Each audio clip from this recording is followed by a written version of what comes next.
সর্বশেষ যে কথাটা আমরা শুনবো এখন সেটা হলো নবী করিম সাল্লাল্লাহু আলাইহি ওয়াসাল্লাম আজকের এই দিনে জনগণকে উদ্দেশ্য করে কিছু কথা বলেছিলেন। এই কথাগুলো বলে তিনি আজকের হজটা শেষ করেছেন। আমরা অনেকেই এই ভাষণটা সম্পর্কে জানি না। আমরা অনেক ভাষণ নিয়ে এখন গর্ব করি। নবী করিম সাল্লাল্লাহু আলাইহি ওয়াসাল্লামের এই যে সর্বশ্রেষ্ঠ ভাষণ, এটা কতজন জানেন? বিদায় হজের ভাষণ।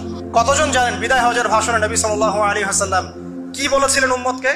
আমরা একটু আপনাদেরকে শোনাবো, শুনিয়ে ইনশাআল্লাহ লেকচারটা শেষ করব। নবী করিম সাল্লাল্লাহু আলাইহি ওয়াসাল্লাম আজকের এই দিনে 31টা বিষয়ে উম্মতকে নির্দেশ দিয়েছেন। 31টা বিষয়, সবগুলো বলার সময় পাওয়া যাবে না, আমি কয়েকটা কথা বলছি। খুব ভালো হতো যদি আমি অ্যারাবিকটা বলার পরে বাংলাটা বলার সময় পেতাম। আমার হাতে 5 মিনিট সময় আছে, কারণ অ্যারাবিকটার যে ভাব গাম্ভীর্যটা বাংলায় আসলে আসবে না। তারপরে আমি চেষ্টা করছি। নবী করিম সাল্লাল্লাহু আলাইহি ওয়াসাল্লাম সবার সামনে দাঁড়িয়ে দীর্ঘ 23 বছর অক্লান্ত পরিশ্রম করে দাওয়াতি মিশন কমপ্লিট করার পরে সবাইকে সমবেত করে একটা হজ করলেন। হজ করার পরে তিনি গুরুগম্ভীর কণ্ঠে বলছেন, হৃদয়ের সমস্ত আবেগ বের করে দিয়ে বলছেন, হে জনগণ, আইয়ুহান নাস, হে জনগণ, আমি জানি না আজকের পর তোমাদের সাথে আমি কখনো মিলিত হতে পারবো কিনা। একটু চিন্তা করেন, সাহাবীরা সামনে দাঁড়িয়ে আছেন, নবীজি দাঁড়িয়ে এই কথাটা বলছেন, হে জনগণ, আমি জানি না আজকের পরে আমি তোমাদের সাথে মিলিত হতে পারবো কিনা। অতএব যে ব্যক্তি আজকে আমার এই কথাগুলোকে স্মরণ রাখবে, সে যেন অন্যের কাছে এই কথাগুলো পৌঁছে দেয়। হতে পারে যার কাছে পৌঁছে দেওয়া হচ্ছে সেই এই কথাগুলোকে বেশি সংরক্ষণ করতে পারবে। আল্লাহ পাক তার প্রতি রহম করুন যে আমার এই কথাগুলোকে অন্যের কাছে পৌঁছে দিবে। নবীজির ভাষণ। এরপর নবীজি বলছেন, জেনে রাখো নিশ্চয়ই তোমাদের পরস্পরের, মুসলিমদের পরস্পরের সম্পদ, পরস্পরের রক্ত, পরস্পরের এই যে জান মাল ইজ্জত, এগুলো একে অপরের জন্য হারাম। মুসলিমদের পরস্পরের রক্ত, পরস্পরের ইজ্জত সম্মান একে অপরের জন্য হারাম। এর হানি করা একে অপরের জন্য হারাম। ঠিক যেমন আজকের এই দিন হারাম, এই শহর হারাম, এই মাসও হারাম।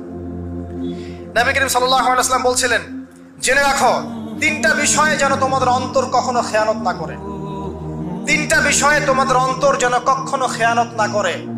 1, তোমরা যে কাজটাই করবা শুধু আল্লাহ পাকের সন্তুষ্টির জন্য করবে। তোমরা যে কাজই করবে শুধু আল্লাহর সন্তুষ্টির জন্য করবে। তোমাদের শাসক বর্গের কল্যাণ কামনা করবে। তোমাদের শাসক বর্গের কল্যাণ কামনা করবে। 3 নাম্বার, মুসলিমদের জামাতকে আঁকড়ে ধরে রাখবে।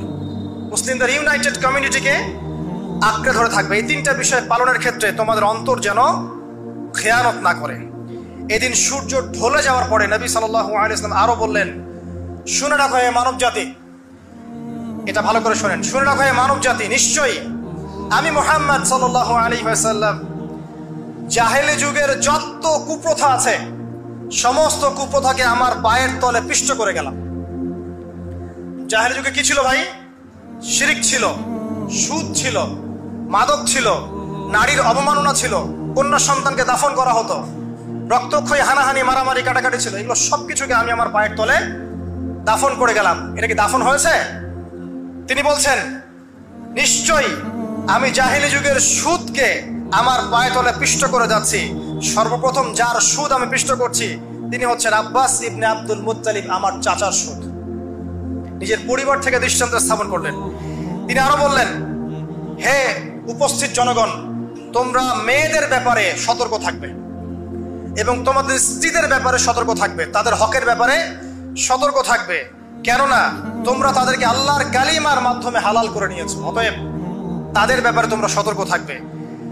তোমাদের উপর তাদের হক হচ্ছে তোমরা যা খাবে, যা পরবে, তাদেরকেও তাই খাওয়াবে, তাই পরাবে।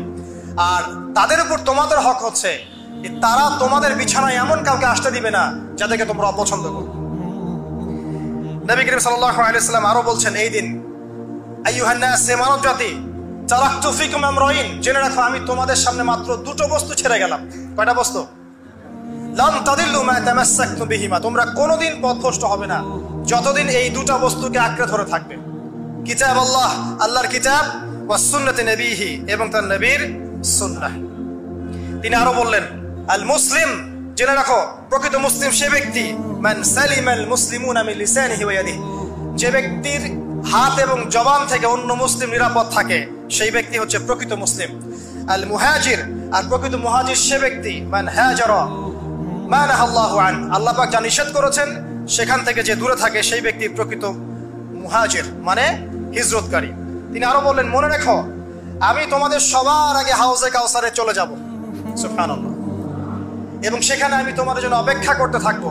অতএব শোনেন, অতএব তোমরা আমার চেহারাকে কালিমালিপ্ত করো না, মানে আমার চেহারায় কালিমালিপ্ত করো না, আমার নাম নষ্ট করে দিও না। আমি তোমাদের সংখ্যাধিক্য দেখে আল্লাহর কাছে গর্ব করব, আমাকে তোমরা অপমানিত করো না। আজকে কি আমরা তার দায়িত্ব পালন করে উম্মাহ হতে পেরেছি? নবীজি বলেছেন, তা আমার চেহারাকে কালিমালিপ্ত করো না, সুবহানাল্লাহ। তিনি বলছেন, ওই সময় কিছু মানুষ থেকে আমি মুক্ত হয়ে যাব, আর কিছু মানুষ আমার থেকে মুক্ত হয়ে যাবে। বলা হলো, কারা ইয়া রাসূলুল্লাহ? তিনি বলছেন, আল্লাহ পাককে আমি বলবো, ইন্নাহুম মিন্নি, হে আল্লাহ এরা আমার উম্মাহ, এরা আমার উম্মত, আমার সাহাবী। আল্লাহ পাক বলবেন, ইন্নাকা লা তাদরি মা আহদাসা বা'দাক, তুমি জানো না হে নবী, তোমার মৃত্যুর পর এই মানুষগুলো, পরবর্তী মানুষগুলো তোমার দিনের মধ্যে কত বেদাত সংযোজন করেছিল। তিনি আরো বলেছিলেন, হে জনগণ জেনে রাখো, প্রত্যেক পরিবারের জন্য প্রতি বছর একটা করে পশু জবাই করার বিধান, প্রত্যেক পরিবারের জন্য, সামর্থ্যবান পরিবারের জন্য প্রত্যেক বছর একটা করে পশু জবাই করার বিধান রয়েছে।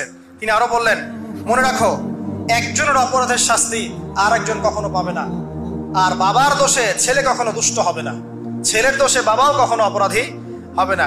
তিনি আরো বললেন, জেনে রাখো হে মানব জাতি, নিশ্চয়ই শয়তান এই বিষয় থেকে নিরাশ হয়ে গেছে যে তোমরা শয়তানের ইবাদত করবে। শয়তান নিরাশ হয়ে গেছে, কিন্তু শয়তান নিরাশ হয়নি একটা বিষয় থেকে, যে তোমরা একে অপরে হানাহানি, কাটাকাটি, ফিতনা, ফাসাদে ব্যস্ত থাকবে, যেমনটা এখন আমরা করছি। আমরা কিন্তু সরাসরি কখনো শয়তানের ইবাদত করছি, কিন্তু মুসলিমরা এখন পরস্পরে হানাহানি, কাটাকাটি, ফাসাদে লিপ্ত আছে। তিনি আরো বললেন যে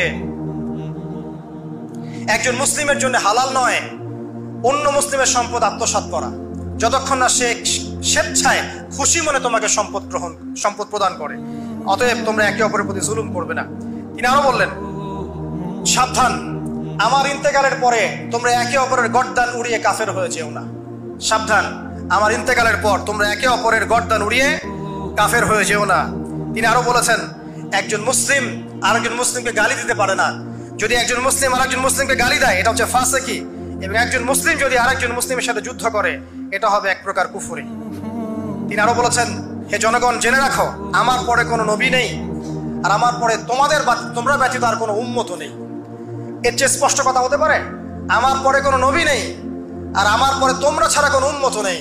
তাহলে আমরা যখন নতুন নতুন নবী বানিয়ে নিচ্ছি, কোন কোন ক্ষেত্রে বলছি একজন ব্যক্তি ছিলেন, সে নিজে ঈসাও ছিল, সে মাহদিও ছিল, সে নবীও ছিল, নাউযুবিল্লাহ।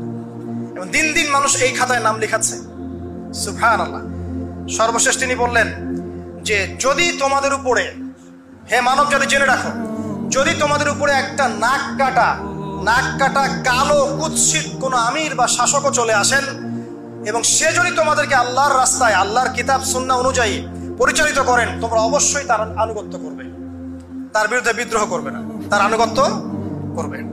জেনে রাখো, শেষে তিনি বলেন, জেনে রাখো হে মানব জাতি, আজকে থেকে কুল্লুকুম মিন আদম, তোমরা সবাই আদম সন্তান, ওয়া আদামু মিন তুরাব, আর আদম হচ্ছে মাটির সন্তান।